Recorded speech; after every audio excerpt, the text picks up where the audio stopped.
안녕하세요. 코인 알려주는 남자입니다. 비트코인 가격이 쉼없이 44K에 도착한 이후에 월가에서 코인 시장과 비트코인 관련되어 있는 이야기들이 쏟아지고 있습니다. 어떤 방향을 가리키고 있고 우리가 반드시 알아야 되는 건 무엇인지 영상을 통해서 살펴보고, 그럼에도 불구하고 비트코인이 강세밖에 없다라는 주장이 계속해서 쏟아지고 있습니다. 근거가 무엇인지 영상을 통해서 살펴보도록 하겠습니다. 먼저 44K에 도착했던 비트코인은 횡보를 43K 후반대에서 하고 있습니다. 이런 과정에서 롱숏 모두 변동성에 의해서 청산이 많이 이루어지고 있는데, 횡보가 이루어지면서 이 숏 포지션도 새롭게 구축이 되고 있는 걸 확인할 수 있고요. 또 롱 포지션 같은 경우도 아주 강력하게 라인을 형성해가고 있는 모습을 확인할 수 있습니다. 오더북이나 선물 맵을 통해서 살펴봤을 때 중요한 매도벽 같은 경우는 44K 위에 있는 이 45K 라인, 이 라인이 아주 중요한 라인이고요. 이게 48K를 가기 위한 마지막 매물대다라고 이야기하는 사람들이 많이 있기 때문에 이 라인을 과연 어떤 식으로 돌파하는지, 혹은 돌파하지 못하고 꺾이는지를 보는 중요한 자리라고 보시면 되겠습니다. 비트코인이 상승을 하면서 알트코인에 아직 돈을 뿌리지 않아서 비트코인만 오른다는 생각을 하시는 분들이 많으실 텐데, 실제로 비트코인의 도미넌스를 봐도 그런 모습이 보이고 있습니다. 보시게 되면 비트코인 도미넌스가 쭉 해서 올라올 때, 비트코인 가격이 계속해서 상승을 할 때 이렇게 보시면 되고, 그러니까 상승을 하고 나서 뒤에 일부 도미넌스를 알트한테 주면서 알트코인이 잠깐 좋았다가 또 비트코인이 위로 올라가려고 하면은 이 도미넌스를 또 쭉 빨아가가지고 다른 알트들이 힘을 못쓰게 만들고, 또 다시 알트를 좋게 만들고, 다시 비트코인이 위로 올라가기 위해서 돈들을 흡수해가고 있다, 이런 모습을 보이면서 알트코인의 움직임이 변동성을 보이고 있다라고 보시면 되는데, 이 부분은 이더리움이 힘을 못 쓰기 때문에 이 비트의 도미넌스가 알트코인의 방향성을 잡는데 더 중요한 시점이라고 보시면 되겠고요. 3일봉으로 봤을 때 비트코인의 도미넌스는 지속적으로 상승을 했었습니다. 다만 이 부분이 됐을 때는 알트한테 돈을 조금씩 나눠주는 그런 시기가 있었고, 그 시기에 도달할 가능성이 있다, 이렇게 보면 되겠습니다. 저는 알트코인이 이번 주에 조금 좋을 거다라고 생각을 하고 트레이딩에 임한다고 지난 영상에서 말씀을 드렸잖아요. 그 뷰 같은 경우는 아직도 변함이 없고, 그래서 그런 준비를 하고 있습니다. 그럼에도 봐야 되는 게 알트코인들이 이런 게 있습니다. 과거에 이만큼 많이 올랐던 걸 사람들이 인지를 못하고 왜 가지 않는가, 이런 물음표를 던지는 경우가 많이 있거든요.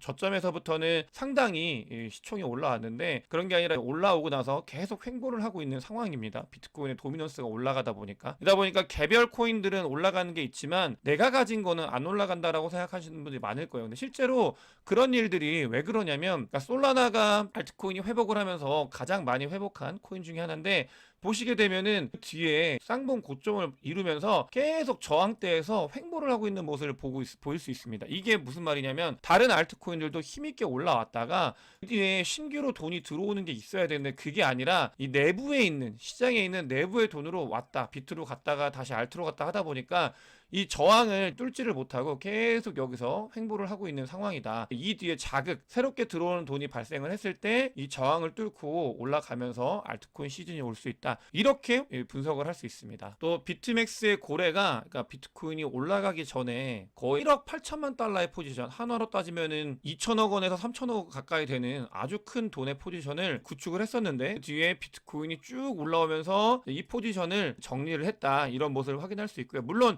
이 고래가 이 비트코인을 모두 끌어올린 건 아닙니다. 다만 신호가 됐었고 뒤에 사람들이 붙어가지고 올린 건 맞고, 이분은 차익 실현을 했다, 이렇게 보시면 되겠습니다. 이런 과정이 있다 보니까 이거는 손바뀜의 한 과정이라고 보시면 되겠거든요. 손바뀜이 일어나고 있다 보니까 44K 근처에서 계속 횡보를 하고 있는 모습을 보이고 있다. 이런 상황에서 비트코인이 아주 쉼없이 올라왔잖아요. 굉장히 가파르게 또 많은 사람들한테 관심을 받으면서 올라오니까 무슨 일이 있냐, 월가에서 이야기를 하기 시작했습니다. JP모건의 회장이 제가 정부라면 암호화폐를 폐쇄할 거다라고 이야기를 하고 있습니다. 근데 이 JP모건의 회장 같은 경우는 은행 사태가 났을 때 가장 대표적으로 은행 사태를 해결을 해주고 정부와 아주 밀접한 관련이 있는 사람입니다. 제가 정부라면, 이거는 이쁘긴 하지만 정부의 의견이라고도 생각을 할 수 있을 만큼의 그런 영향력을 가지고 있는 사람이다, 이런 전제로 봐야 되는데, 뭐냐면 항상 암호화폐에 깊이 반대했다라고 합니다. 하지만 JP모건 같은 경우는 오닉스를 통해서 자체 블록체인도 있고 자기들의 고객들의 예금을 통해서 블록체인 해가지고 그걸 담보자산으로 해서 뭔가를 하고 있는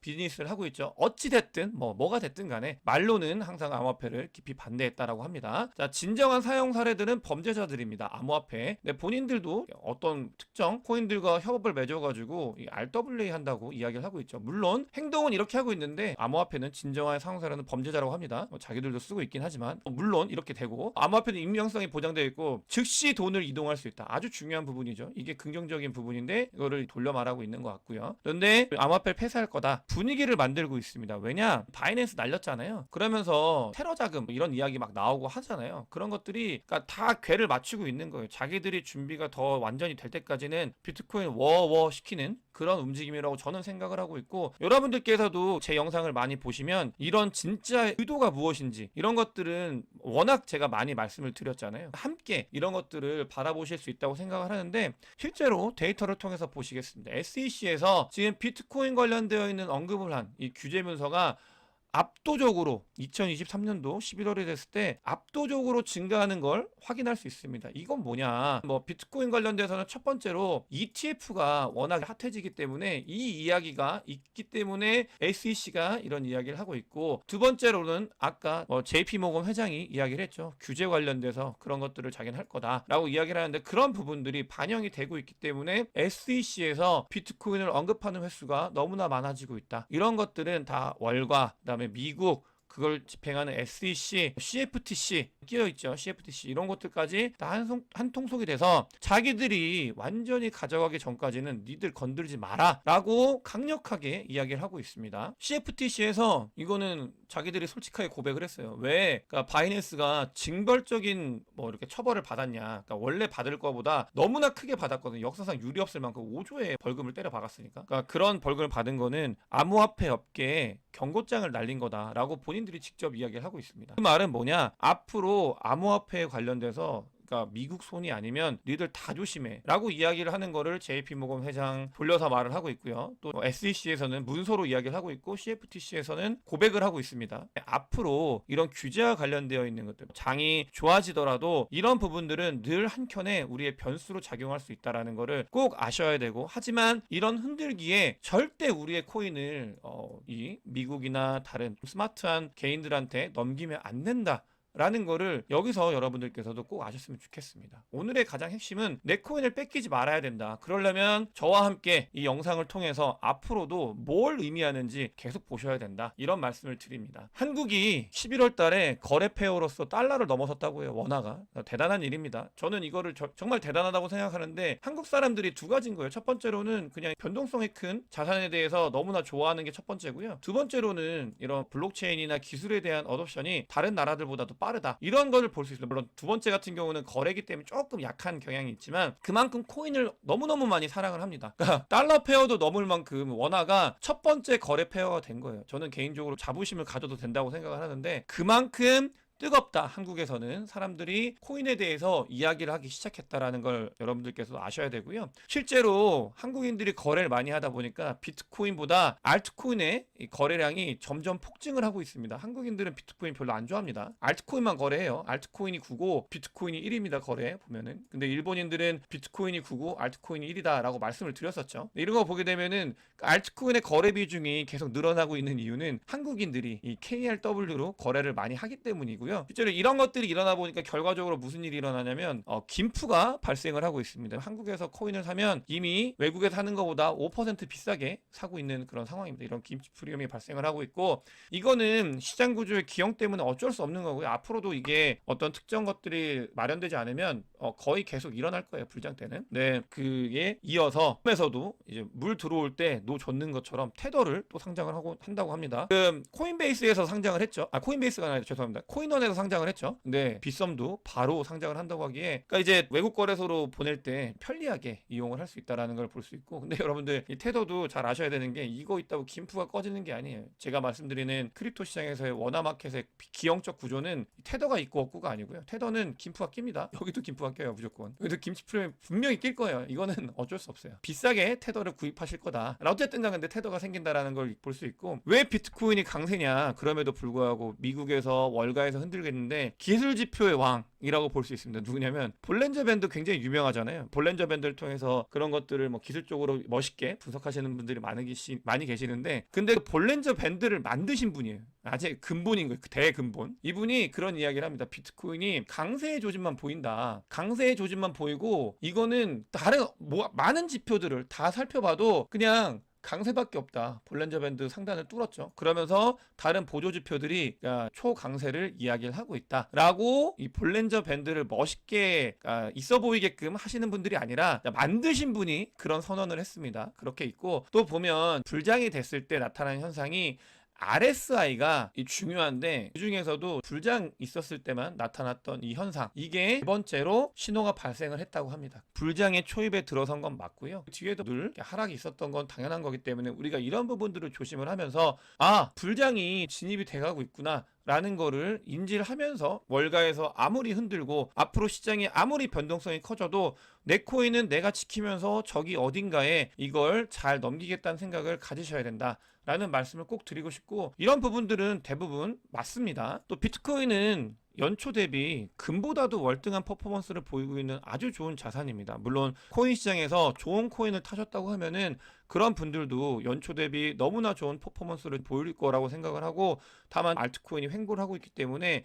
며칠 전에 거를 까먹잖아요. 전체로 봤을 때는 되게 플러스인데 내려간 것만 생각을 해서 여러분들께 우리가 비트코인과 코인 시장이 1월부터 쉼없이 달려왔다라는 걸 알려드리고 싶었어요. 여기서 조금 약간 힘드신 분들도 있을 수 있어요. 왜냐면 막 포모가 와가지고 코인을 막 사신 분들이 또 있으실 수 있거든요. 근데 1월부터 우리가 준비를 잘 했으면 너무나 많은 수익을 얻을 수 있었다. 금보다도 더 좋은 수익을 얻을 수 있었다라는 걸 꼭 아셔야 되고요. 그러니까 뭐 여러 가지가 있습니다. 기술 지표 중에서도 이 파동에 의해서도 조금 있으면 조정이 올 수 있는 가능성이 있다. 이 정도만 보시면 되고요. 우리가 중요한 거는 가야 되는 방향이 어디냐예요. 사실 이번 사이클에 이런 변동성, 이런 하락 이런 것들이 있을 수 있죠. 당연히. 하지만 우리가 바라봐야 되는 가야 되는 방향은 여기입니다. 여기 이렇게. 그러니까 정말 진정한 불장. 여기까지 우리가 가야 우리가 뭔가를 퀀텀 점프할 수 있고 더 나은 수익을 얻을 수 있기 때문에 이런 변동성 잘 견뎌가면서 1월 달부터 말씀을 드렸죠. 변동성이 있을 거지만 우상향이다. 말씀을 드려요. 변동성이 있을 거지만 우상향이다. 저 다 증명했습니다. 제가 맞았다라는 걸. 오는 과정에서 틀림없이 맞았다라는 거를 여러분들이 아실 거예요. 증명을 해내고 있어요.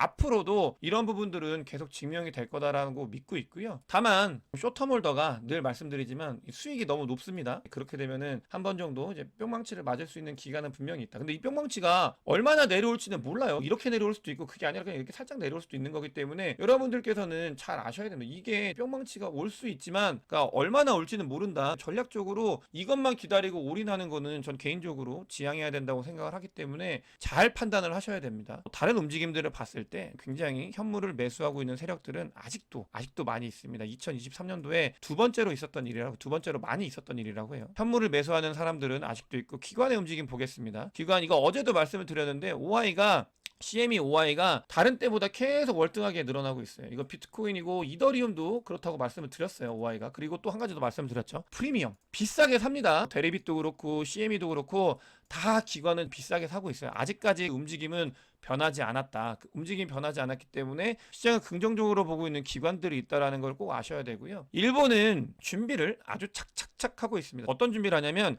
일본이 규제를 때릴 때는 엄청나게 때립니다. 그래서 2017년도에 2020년도에 일본이 규제를 때릴 때 비트코인이나 코인을 들고 있는 그런 회사들이 팔지 않아도 미실현 이익이 있다고 해요. 예를 들어서 마이크로 스트래티지 마이클 세일러가 거의 3조 원 정도의 수익이 있잖아요. 그렇게 실현하지 않은 수익이 있을 때 미실현 수익에도 세금을 매겼었습니다. 어마어마한 일을 했었죠. 근데 그거를 풀어주려고 하는 논의를 진행한다고 합니다. 이 말은 뭐냐면 일본에 일단 첫 번째로 기관들이 코인을 보유할 수 있는 방법이 늘어나게 되고요. 두 번째로는 일본발 코인 기업들이 많이 생길 수 있다. 그러니까 일본은 아주 잘 준비를 해나가고 있다는 걸 말씀을 드리고 싶었습니다. 한국은 개인들이 트레이딩으로 미국도 꺾을 만큼 굉장히 코인에 열정이 있는데 이 정책들이 일본만큼이라도 탁탁탁 따라갔어야 하는 바람이 있습니다. 오늘 영상에 도움이 되셨으면 구독과 좋아요, 많은 공유, 댓글 부탁드리겠습니다. 영상 봐주셔서 대단히 감사합니다.